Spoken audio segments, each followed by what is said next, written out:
자, 로마서 8장 34절입니다. 우리 같이 한번 읽겠습니다. 자, 시작. 누가 정죄하리요? 죽으실 뿐 아니라 다시 살아나신 이는 그리스도 예수시니 그는 하나님 우편에 계신 자요 우리를 위하여 간구하시는 자신이라. 아멘. 자, 오늘 또 지난주에 이어서 소위문답 25문을 계속 공부하겠습니다. 자, 25문을 다시 한번 문 읽어보겠습니다. 시작. 그리스도께서 제사장의 직분을 어떻게 행하십니까? 답 시작. 그리스도께서는 제사장으로서 단번에 자신을 제물로 드려 하나님의 공의를 만족시키시고 우리를 하나님과 화목하게 하셨으며 또한 우리를 위하여 항상 간구하십니다. 아멘. 자, 이렇게 25문 지난주에는 그리스도께서 제사장이 되시면서 동시에 제물로서 자신을 드렸다라는 사실을 배웠습니다. 그게 제사장 되신 그리스도께서 직분을 그렇게 행하셨습니다. 그렇게 하신 목적은 이 답에 나와 있죠. 첫 번째, 하나님의 공의를 만족시키고 또 두 번째, 우리를 하나님과 화목하게 하셨으며 이 두 가지가 그렇게 하신 목적입니다. 그리고 오늘 배울 내용이 바로 그리스도께서 우리를 위하여 항상 간구하신다는 내용을 함께 배워보겠습니다. 자, 우리가 복음서를 쭉 읽다 보면 이렇게 베드로란 인물을 우리가 잘 볼 수 있죠. 예수님께서는 신자들을 위해서 기도하신 경우가 여럿이 있었는데 그 중에 이제 베드로의 경우를 좀 생각해 보겠습니다. 누가복음 22장 31절 32절 보면 시몬아 시몬아 보라 사탄이 밀가부릇 하려고 너희를 청구하였으나 그러나 내가 너를 위하여 내 믿음이 떨어지지 않기를 기도하였노니 너는 돌이킨 후에 내 형제를 굳게 하라. 이렇게 말씀하고 있습니다. 그러니까 우리 주님은 이 베드로의 믿음을 위해서 기도하셨고 또 베드로가 믿음을 굳게 한 뒤에 형제들에게 힘이 될 수 있도록 하기 위해서 기도하셨습니다. 이게 이제 예수님이 십자가 지시기 전에 베드로가 닭이 2번 울기 전에 네가 나를 3번 부인하리라 이런 말씀을 하셨는데 이제 어떻게 될 건지 예수님은 다 아시고 회개할 기회를 주시는 것이죠. 네가 사탄이 막 네 믿음을 떨어지게 하려고 청구했지만 나는 기도했고 네가 나중에 회개하고 돌이킨 후에는 네 형제들을 굳게 하는 그런 역할들을 감당하라 이렇게 말씀을 했습니다. 자, 사탄에 대해서 우리가 잘 알고 있죠. 사탄이 어떤 존재입니까? 죄와 사망을 가지고 사람들을 멸망으로 인도합니다. 그렇게 하나님을 대적하고 방해하죠. 사탄은 하나님을 향하여 비방을 서슴지 않습니다. 그러나 사람이 회개하고 하나님께 돌아가서 그의 백성이 되면 사탄은 어떻게 손을 쓸 수가 없습니다. 모든 사람을 사로잡아 죽음으로 이끄는 권세를 사탄은 더 이상 행할 수가 없는 것입니다. 그렇기 때문에 사탄은 택한 주의 백성들을 지옥으로 보낼 수 없기 때문에 마지막 수단을 다해서 그렇게 열심히 공격하는 것입니다. 사탄의 증오감은요, 이 창세기 때부터 시작됩니다. 창세기 때 아담과 하와 뱀 3명이 하나님께 이제 책망을 받고 이 벌을 받게 되는데 아담과 하와는 이 용서를 받습니다. 이 회개할 기회도 받고 용서를 받게 돼서 가죽 옷을 입게 되죠. 이것이 나중에는 예수 그리스도의 피로 인하여 입게 되는 의의 옷을 뜻합니다. 그럼 사탄에게는 그런 기회 전혀 주지 않죠. 왜냐하면 사탄은 하나님의 보좌 옆에서 찬송하던 가장 높은 자리에 있던 천사장이었지만 스스로 타락했기 때문에 스스로 자기 지위를 지키지 않고 타락함으로써 하나님처럼 되려고 하는 그 악한 마음, 교만한 마음으로 하나님을 대적했기에 용서받지 못했다는 것입니다. 그래서 사탄은 성도를 볼 때마다 이 시기심과 질투와 증오감에 불탑니다. 왜 하나님이 사람은 용서해 주시고 나는 이렇게 지옥에 보내는가? 지옥이 이 사탄을 가두기 위해서 하나님이 만드신 불구덩이라 그랬죠. 무저갱입니다. 무저갱, 불구덩이. 지옥은 하나님이 사람을 보내려고 하신 게 아니라 사탄을 가두려고 하는 불구덩이, 감옥입니다. 어둠의 흑암의 감옥. 그러니까 이 사탄은 너무 사탄의 마음 속에는요, 선이라고는 이 손톱의 때만큼도 없습니다. 우리가 늘 그걸 기억하셔야만 합니다. 우리는 죄를 짓고 하나님의 형상이 파괴되고 떠나 있지만, 그러나 우리 가운데는 하나님의 그 선한 흔적들이 남아 있습니다. 그래서 누구를 위로해 줄 수도 있고 또 사랑의 마음도 조금 있습니다. 타락했다고 해서 괴물처럼 변하는 것이 아니라 인간의 모습 속에는 하나님의 형상이 각인되어 있죠. 그러나 영적인 모든 하나님과의 관계 측면에서는 완전히 단절됨으로써 그렇게 죄와 사망에 이끌려 마귀의 종노릇 하게 되는 것입니다. 그래서 이제 사탄이 사실은 오늘날 이 세상 가운데 얼마나 많은 사람들을 타락시키고 또 죄짓게 하는가.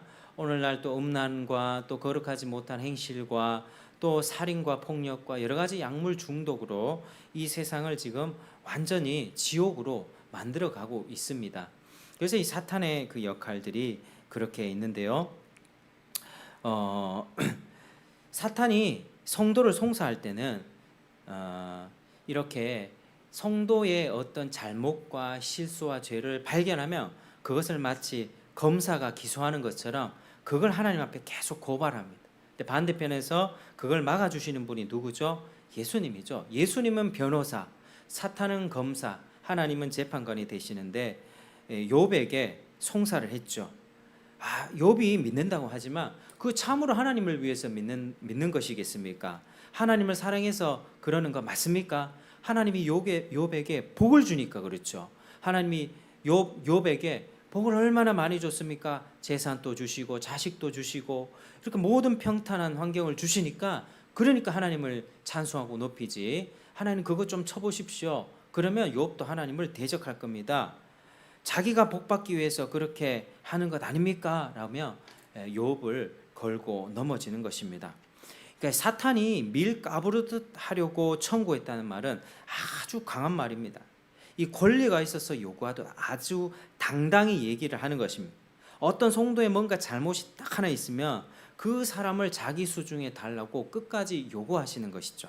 그래서 그럴 때 하나님이 금방 내주지 않으면 사탄은 자기가 한번 시험해 보겠습니다 라고 그렇게 하나님 앞에 얘기합니다. 욥기에서 사탄은 그런 맥락 속에서 욥에게 청구했던 것이죠. 그런데 우리 지혜로우신 우리 주님께서는 그렇게 청구한다고 해서 다 내어주시는 것은 아니지만 그 지혜대로 감당할 만하다고 생각하실 때에는 자 그러면 어디 한번 시험해 봐라 라고 하면서 사탄에게 잠시 그것을 내어주십니다.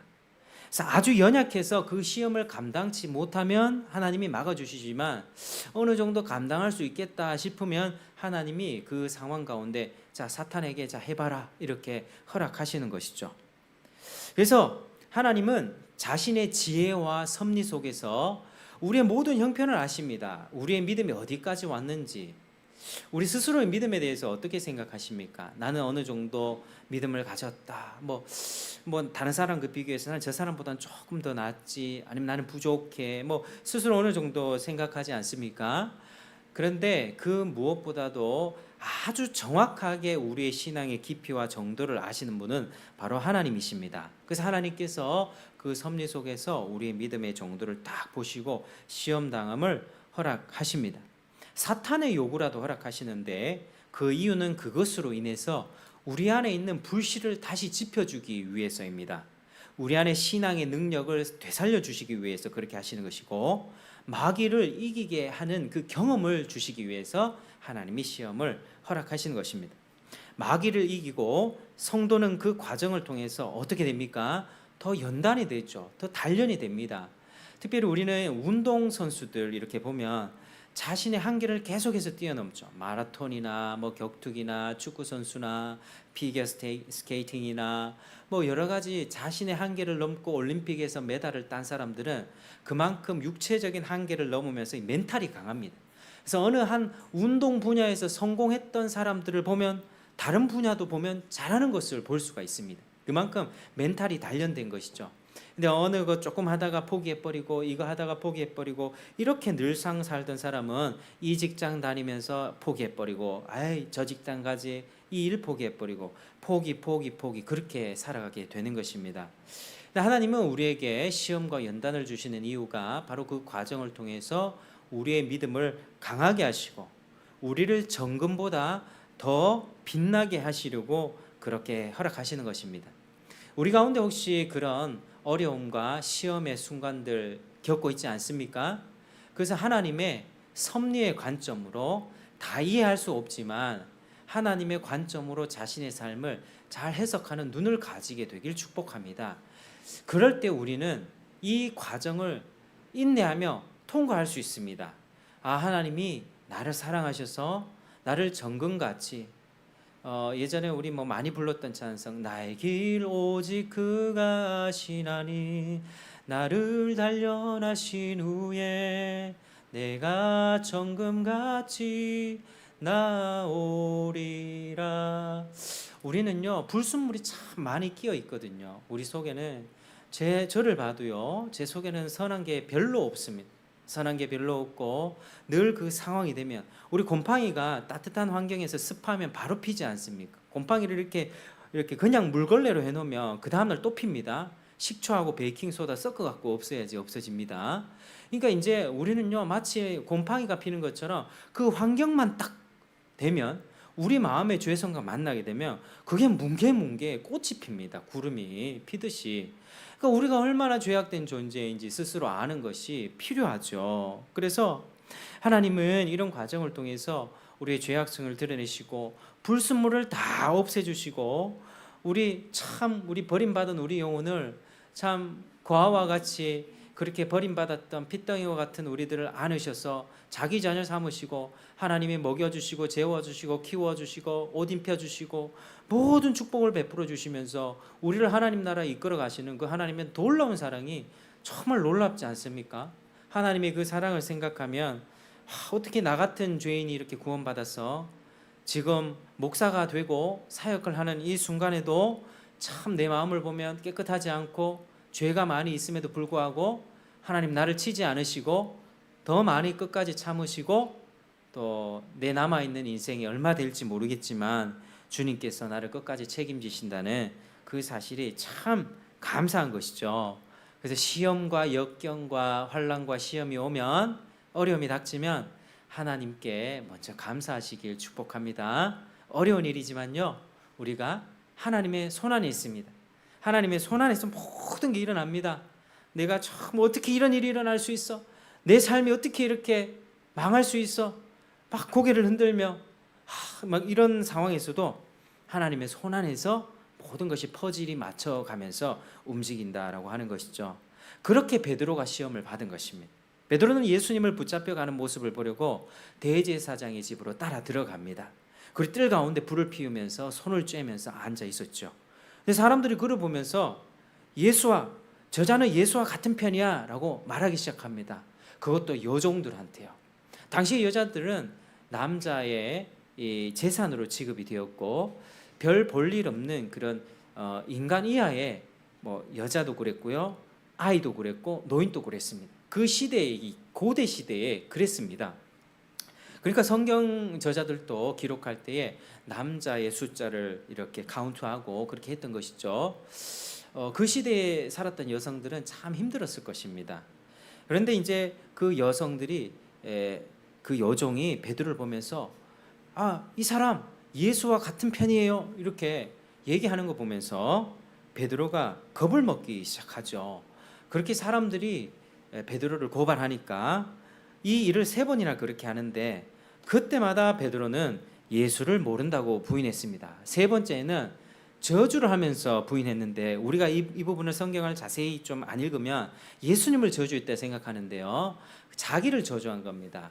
He cursed on him 이렇게인가 돼 있습니다. 자기한테 저주하는 거예요. 내가 저 사람이랑 같은 편이면 내가 죽어야 됩니다. 자기를 저주한 거예요. 예수님을 저주한 것 아닙니다. 성령이 있는 이게 지금 부족하지만요. 오순절 성령이 강림하고 성령의 충만한 은혜를 입지 않은 상황이지만 이들은 하나님의 택하신 자녀들입니다. 그래서 절대로 이 하나님을 이렇게 저주할 수 없습니다. 예수를 저주할 수 없습니다. 그래서 이 베드로가 지금 그렇게 예수님을 모른다. 난 모릅니다. 나는 죽어도 모릅니다. 내 자신을 저주하면서까지 모릅니다. 부인했던 것이죠. 그런데 베드로가 이렇게 원래 혈기왕성하고 뱃사람 아닙니까? 뱃사람이면 목소리가 세요. 왜? 거친 파도와 비바람 속에서 풍랑 속에서 일하다 보면 목소리가 거칠게 되기 마련이죠. 건설 현장에 일하는 사람도 목소리 크지 않습니까? 그 일하면서 그렇게 되는 거예요. 그 뱃사람들도 뱃일 하면서 막 거칠게 되는데 이 베드로의 성향 자체도 굉장히 혈기왕성하고 그렇게 에너지가 넘쳤던 사람이었는데 이렇게 두려운 상황에 탁 맞닥뜨리니까 예수님을 부인하게 되는 것이죠. 베드로가 믿음이 있었더라면 아마 그랬지 않았을까요? 베드로야, 네가 닭이 2번 울기 전에 3번 나를 부인할 것이다. 베드로가 믿음이 있었다면 주님 그렇습니까? 그러면 어떻게 합니까? 저를 도와주십시오 이렇게 기도했을 텐데 베드로는 다른 사람 다 그래도 저는 절대 그러지 않겠습니다. 끝까지 주님을 쫓아가겠습니다. 그렇게 베드로가 호언장담했습니다. 이게 거기서 자기 의의가 드러난 것이죠. 베드로는 자기 의의가 꺾여지는 그 과정이 사실 필요했던 것입니다. 그래서 베드로의 그 시험을 통해서 이제는 예수님께서 여러 가지 섭리를 통해서 그의 자기 의의도 꺾으시고요. 그의 회개를 통하여서 이제 그의 형제를 굳게 하는 그런 직책들을 또 맡기기 위해서 이런 과정들을 통과하게 하는 것입니다. 그리고 나중에 사도행전 4장에 가면 더 두려운 상황이 있거든요. 야고보와 베드로와 요한이 잡혀서 공회 앞에서 재판을 받게 됩니다. 종교 지도자들이 너 다시 전도하지 마, 예수 이름으로 복음 전하지 마 하니까 베드로가 다른 사람이 되어 있어요. 하나님 앞에서 너희 말을 듣는 것이 하나님 말씀을 듣는 것보다 옳은가 판단해 보라. 우리는 보고 들은 것을 말하지 않을 수 없다. 우리는 이 일의 증인이다. 마터다, 마르티스. 이 마르티스란 말이 증인이면서도 순교자라는 뜻이 있습니다. 보고 들은 것의 증인은요, 내 목숨을 바치면서까지 그것에 증거하고 그것을 증인으로 서는 사람들입니다. 완전히 바뀌어져 있죠. 지금 예수님이 십자가에 달리시기 그 전하고 지금 부활 승천하셔가지고 이제 오순절 성령 받은 후랑 완전히 다릅니다. 그때와 달라진 게 바로 성령의 임하심입니다. 성령을 충만하게 받았어요. 그들은 열흘 동안 기도했습니다. 하나님 앞에 그 마가다락방에 있으면서 계속 기도했습니다. 약속하신 것을 끝내 기도했죠. 그때 성령을 받음으로 베드로는 예수께서 그리스도이심을 깨달았고 십자가 사역도 깨닫게 되었던 것입니다. 그전에는 제자들 잘 몰랐습니다. 왜 예수가 죽어야 되지? 왜 우리 선생님이 죽어야 되지? 주의 우편에서 나를 오른편에 왼편에 앉혀주십시오. 영광만을 생각했죠. 낮아지고 죽고 고난당하는 메시아, 이사야 53장에서 예언한 고난받는 종에 관해서는 전혀 알지를 못했습니다. 낮아지는 게 뭐야? 예수가 오셨으면, 메시아가 오셨으면 빨리 로마를 무찌르고 우리를 다윗과 솔로몬의 그 영광스러운 왕국으로 회복시켜 주시고 또 성전 또 다시 세워 주셔가지고 우리를 다시 명성 있는 나라로, 세상에 하나뿐인 나라로 세워 주셔야지 왜 죽는다고 하는 거야? 그렇게 이해를 했다고 하는 것이죠. 그러니까 베드로는요, 어찌됐든 생업까지 버리고 예수를 쫓았지만 결국 이 십자가를 몰랐기 때문에 예수를 부인했던 것입니다. 그래서 예수님은 베드로를 많이 사랑하셨고 그 믿음이 없어져 버리지 않도록 기도하신 것입니다. 그는 믿음이 있기는 한데요, 약해서 시험에 들어 예수님을 부인했던 것입니다. 그럴 때 완전히 믿음이 없어지지 않도록 주님께서 기도해 주셨다라고 하는 것입니다. 우리가 믿음이 약할 때에는 무슨 난리를 만나든지 우리가 감당하기 어려운 일을 우리가 당하면요, 믿음이 다 흩어져 버립니다. 그게 위기인데 그때를 위해서 예수님이 지금 기도를 하신 것입니다. 그리고 예수님은 베드로에 대해서 그렇게 기도하시고 부활하신 뒤에 베드로를 먼저 만나셨습니다. 다른 제자들보다 베드로를 먼저 만나셨어요. 그리고 베드로에게 네가 나를 사랑하느냐 3번 이렇게 질문을 하면서 마치 예수님을 3번 부인했던 그 사건이 상기되듯 3번이나 물으셨습니다. 네가 나를 사랑하느냐 사랑하느냐. 나중에 어떻게 얘기하죠? 심히 근심하면서 주여 내가 주님을 사랑하는 줄 주께서 아십니다. 이게 자기 의가 꺾여진 사람입니다. 자기 의가 신앙생활 하면서 자기 의가 아직 꺾이지 않은 사람들은 나 하나님을 위해서 할 수 있습니다. 내가 전도해가지고 원래 10명 구원시키겠습니다. 아니 뭘로 구원을 시킵니까? 이 사람이 자기 노력으로 어떻게 구원 10명을 시킵니까? 그러니까 자기 의로 충만하면 하나님 나 이 정도 되는 사람입니다. 나는 오늘 교회 봉사 이만큼 했고요. 나는 이 정도 섬겼고요. 나는 이 정도 했습니다. 이 정도면 괜찮지 않습니까? 자꾸 나를 내세웁니다. 그러나 이거 하나님이 기뻐하지 않습니다. 이게 자기 의입니다. 의. 정말 자기 의가 꺾인 사람은 하나님 모든 내 사역과 나의 어떤 성화의 어떤 결과들에 대해서 어떻게 합니까?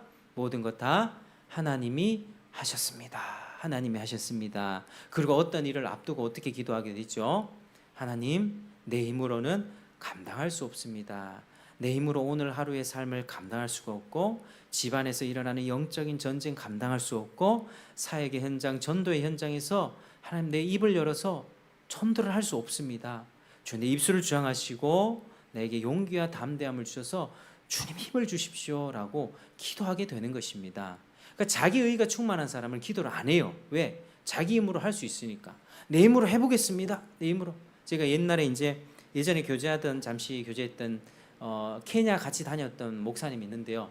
그분이 이제 자기 의가 꺾이기 전에 목회하면서 순복음 출신입니다. 순복음은요 물량주의죠. 이렇게 인원이 많고 사람들이 많이 있으니까 주여 제가 목회를 하면 1만 명을 목회하겠습니다. 1만 명을 허락해 주십시오. 그러니까 대형 목회를 꿈꿨죠.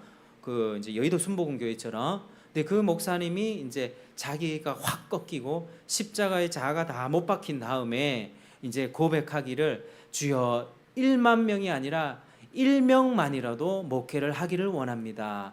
1만 명에서 1명만으로 바뀐 거예요. 한 명이라도 우리 가운데 하나님 능력 주시지 않으면 감당할 수가 없는 거예요.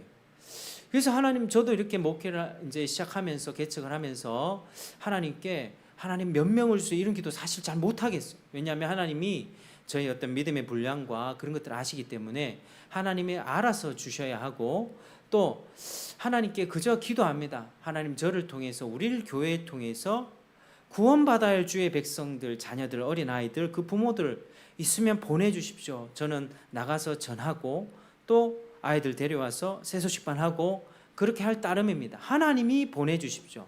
그래서 몇 명 정해놓고 이렇게 기도를 잘 못하겠어요. 누구는 이제 뭐 몇 명 정해놓고 기도를 하는데 사실 그게 잘 안 돼요. 그래서 저는 잘 안 되는데 어찌됐든 이제 모든 사역과 일과 여러 방면에 있어서 하나님의 능력이 필요하다. 하는 새끼 손가락 하나도 주님이 은혜 주시면 아니면 움직일 수가 없고 아침에 눈 뜨고 일어나는 게 자연스럽게 생명의 작용이 시작되는 것 같지만 하나님은 오늘 또 생명 주셨고 내일 또 자연스럽게 내가 눈 뜨면 일어나는 것 같지만 그 하나님은 오늘 간밤에 너 오라 이러면 어떡합니까? 우리 내일 아침에 차가운 시체가 되는 것입니다. 하나님 오라고 하시면 우리는 전적으로 하나님을 좀 의지해야 되는데 너무 우리 자신을 붙들고 있어요. 나 이만큼 되는 사람인데 이만큼 섬겼는데 이거 다 없어져야만 합니다. 베드로가 그렇게 꺾였던 것이죠. 주여 주여 내가 주님을 사랑한 줄 주님을 아십니다. 이 무슨 뜻이죠? 내가 주님을 사랑하긴 합니다마는 주님을 향한 사랑을 내가 지켜내지 못합니다. 주님 아시지 않습니까? 3번 부인했지 않습니까? 너무 부끄럽습니다. 내 마음 주님이 지켜주십시오. 베드로는 그제서야 이제 자기 의가 꺾이고 은혜 받을 준비가 된 거죠. 은혜 받을 준비가 되니까 가운데 이 마가 다락방에서 기도하던 그들 가운데 10일 동안 간절히 기도하니 하나님이 성령을 부으셔가지고 완전히 딴 사람이 됐다라고 하는 것입니다. 여기는 우리가 열흘 동안 기도했다고 하는 부분도 생각해 볼 필요가 있는데요. 우리가 은혜를 받기 위해서는요, 먼저 자기의 겸손함이 있어야만 합니다. 하나님 앞에 자기 의가 어떤 과정을 통해서 큰 실패를 통해서 내가 이렇게 연약한 존재구나 꺾이고 그리고 하나님 앞에 기도를 하게 되는데 기도를요 한두 번 하고 치우는 게 아니라 은혜를 달려고 지속적으로 구하는, 하나님이 주실 때까지 구하는 끈기가 좀 필요합니다. 그럴 때 성령을 받습니다. 하나님이 가만히 있는 자에게 성령 주십니까? 그 귀한 성령님을 왜 줍니까? 줘야 할 이유가 있습니까? 원하지도 않는데. 내가 하나님 앞에 주여 성령 받아서 내가 자기 의를 꽂고 내가 주님의 일을 감당하기 원하고, 내가 이렇게 하나님 연약하고 무능하고 넘어지고 실패하고 좌절하는 이 삶을 내가 이제 십자가 군병이 되어서 승리하고 이기길 원합니다. 이제는 사탄 마귀한테 좀 지고 싶지 않습니다. 그러니 주님 성령을 주십시오라고 어느 기간 하나님 앞에 매달리고 기도하면 하나님이 부어주세요. 하나님 부어주시는 거예요. 하나님이 부어주시고 회개케 하시고 하나님을 찬양케 하시고, 그리고 내가 하고 있는 지금 모든 일 가운데 너무 벅차고 힘들고 불평불만하고 저 사람은 왜 그렇고 저 사람은 짜증나고 막 이랬던 내 심령이 이제는 하나님이 잘 감당케 해주셔서 능히 이기게 하시는 그 힘을 하나님이 성령을 통해서 부어주시는 것입니다. 그래서 내 상황이 너무 벅차다고 생각될 때, 내 마음이 무능력하다고 생각될 때, 나는 아무것도 아닌 것 같다라고 생각될 때, 이 상황에서 남을 불평하는 말만 나올 때, 그때 우리는 기도해야 합니다. 다른 방법 없습니다. 기도해야 합니다. 그래서 일정 기간 기도하고 하나님께 구하면 하나님이 반드시 능력을 주시는 것이죠. 그래서 우리 예수님은 베드로를 너무 사랑하셔서 그 이제 성령을 받는 그 중간의 기간 부활하시고 난 다음에 베드로를 먼저 만나시고, 그리고 또 여러 제자들과 함께 만나셔서 그리스도가 가야 할 길이 이런 것이었다, 죽음과 부활이었다라고 말씀하시면서 성경의 예언을 하나씩 다 풀어주셨죠. 그리고 이제 성령을 받고 굳센 사도가 될 수 있었습니다. 그래서 초대교회의 기둥 같은 사도가 되어서 그들을 잘 세우고 섬기고, 이방인과 유대인들이 믿음에 있어서 충돌이 일어날 때 그걸 중재하는 역할을 하기도 하고 그렇게 했던 것이죠. 그래서 예수님의 기도는 바로 이처럼 강력한 힘이 있습니다. 예수님이 본인이 기도하셨기 때문에 이렇게 모든 상황들이 하나님께 영광이 되는 방향으로 그렇게 갔던 것입니다. 예수님이 기도 안 했다면 어떻게 됐을까요? 아마 베드로는 좌절하고 실패하고 나 다시 생업으로 돌아갈래 했지 않습니까? 다시 배 탔을 것입니다. 다시 하러 갔을 것입니다. 히브리서 7장 25절 보면, 그러므로 자기를 힘입어 하나님께 나아가는 자들을 온전히 구원하실 수 있으니 이는 그가 항상 살아서 저희를 위하여 간구하심이라, 이렇게 말씀합니다. 예수님의 이름을 힘입어 나가는 자들을 구원하실 수 있고요, 그가 항상 살아 있습니다. 항상 살아 있어서 저희를 위하여 간구하십니다. 오늘 34절, 8장 34절 같이 한번 읽겠습니다. 시작. 누가 정죄하려 죽으실 뿐 아니라 다시 살아나신 이는 그리스도 예수시니 그는 하나님 우편에 계신 자요 우리를 위하여 간구하신 자시니라. 아멘. 지금도 살아계셔서 우리를 위해 기도하십니다. 우리를 위해 기도하십니다. 여러분, 베드로를 위해서 기도하신 것이 효과가 있어서 그렇게 베드로의 삶이 변화되고 믿음의 사도가 된 것처럼 우리도 우리 예수님의 기도를 힘입으면서 살아가는 존재들입니다. 예수님은 동일하게 베드로뿐만 아니라 자기를 힘입어 하나님께 나오는 자들을 위해 항상 간구하십니다. 지금 또 기도하고 계신다는 사실 여러분 아셨습니까? 신실하게 중보하십니다. 신실하게 죽지 않고 영원히 중보하십니다. 이게 우리의 유일한 위로 되십니다. 그리고 주님의 기도는 세상 모든 사람들을 위한 기도가 아니라요, 하나님이 창세전부터 택했던 그 세 글자 이름, 여러분의 이름 세 글자를 다 기억하신 그 사람들을 위해서 기도하신다는 거예요. 그래서 오직 택자만을 하십니다. 그분의 보혈은요, 세상 모든 사람을 위해 흘린 게 아닙니다. 세상 모든 사람들을 위해 흘린 피를 갖다가 내 의지로 예수를 믿은 게 아니고요, 처음부터 하나님이 택하신 그 자들을 위해서 주님이 피를 흘려주신 것입니다. 그러니까 주님의 피는 한 방울도 낭비가 되지 않고 최후의 마지막 한 사람, 인류 역사 가운데 마지막 한 사람이 구원받기까지 하나님이 우리를 통하여 복음 전파하시고 이 교회의 역사를 이렇게 운행해 가시는 것이죠. 예수님이 언제 오십니까? 마지막에 택한 한 사람이 다 구원받으면 오래 참으시다가 마지막에 택한 한 사람이 다 구원받게 되면 그때 예수님이 오시게 되는 것이죠. 물론 그 과정 가운데는 대환란과 여러 어려움들이 따라오게 되는 것입니다.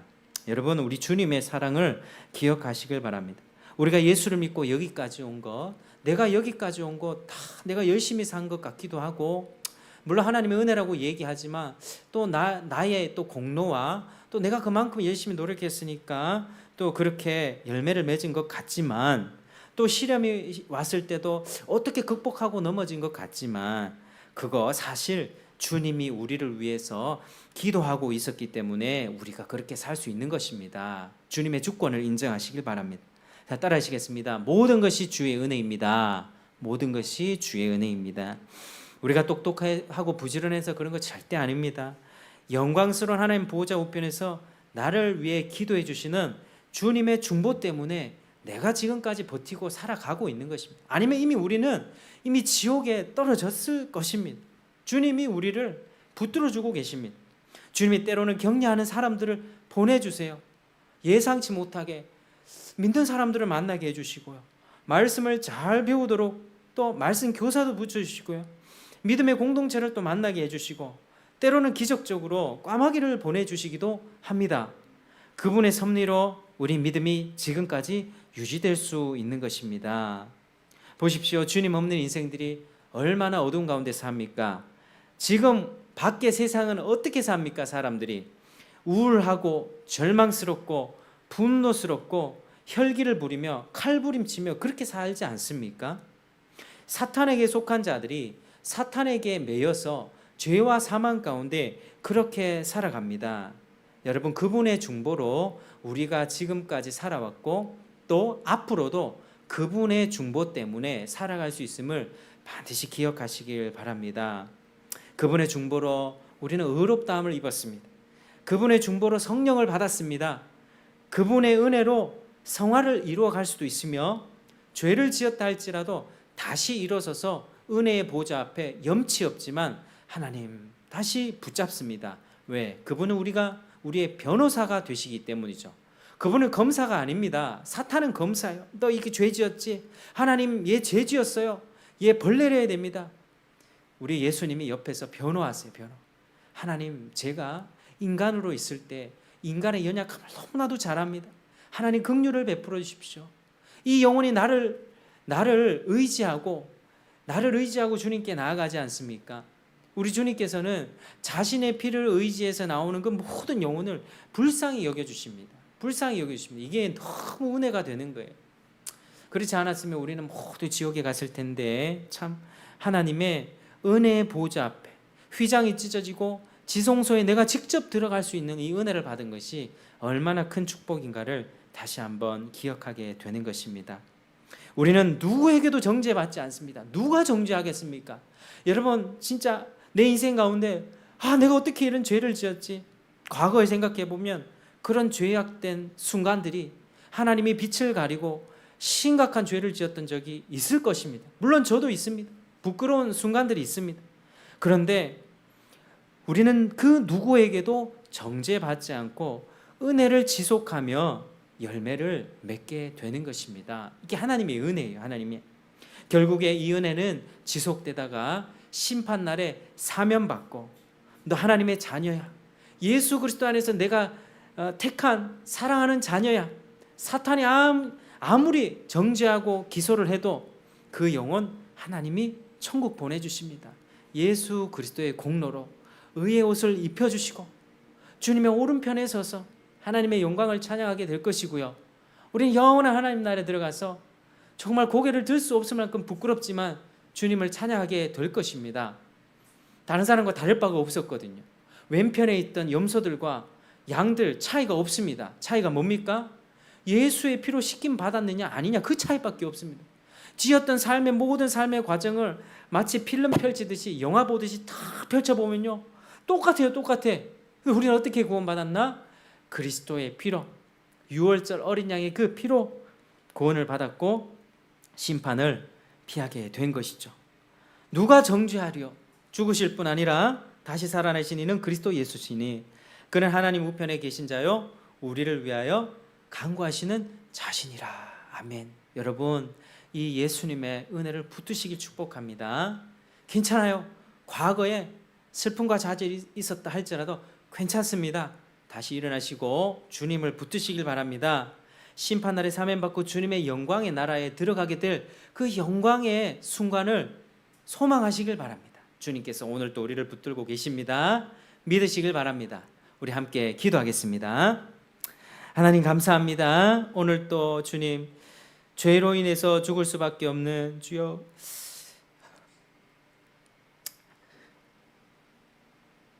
우리들의 영혼을 주님 구원하여 주시고 하나님 아버지 자격이 없고 조건이 없는 저희들이지만 하나님 아버지 어떻게 우리를 이렇게 살려주셨습니까? 아버지 이제 주님의 은혜에 더욱 감사하며 살아갈 수 있게 도와주시옵소서. 하나님 우리는 또 이렇게 예배를 떠나 예배당을 떠나 삶으로 돌아가면 여러 가지 시험과 어려움 속에서 죄를 짓고 또 하나님 앞에 배은망덕하게 살 때가 참으로 많이 있는데 하나님 지금 또 우리를 위해 기도해 주시는 그 예수님 은혜 생각하면서 죄를 이길 힘을 주시고 또 거룩한 삶을 살아낼 수 있게 도와주시고 혹여나 넘어졌다 할지라도 깊은 절망 가운데 빠지지 않고 다시 일어나서 주님을 붙들 수 있도록 하나님 도와주시옵소서. 하나님 우리가 이렇게 힘이 없습니다. 연약합니다. 주님이 붙들어주지 않으면 오늘도 죄를 지을 수밖에 없습니다. 하나님 감사합니다. 모든 영광 주님 홀로 받으시고 우리의 영혼을 지켜주시고 하나님 영혼까지 함께하여 주시옵소서. 예수님 이름으로 기도합니다. 아멘. 자, 우리 찬송 338장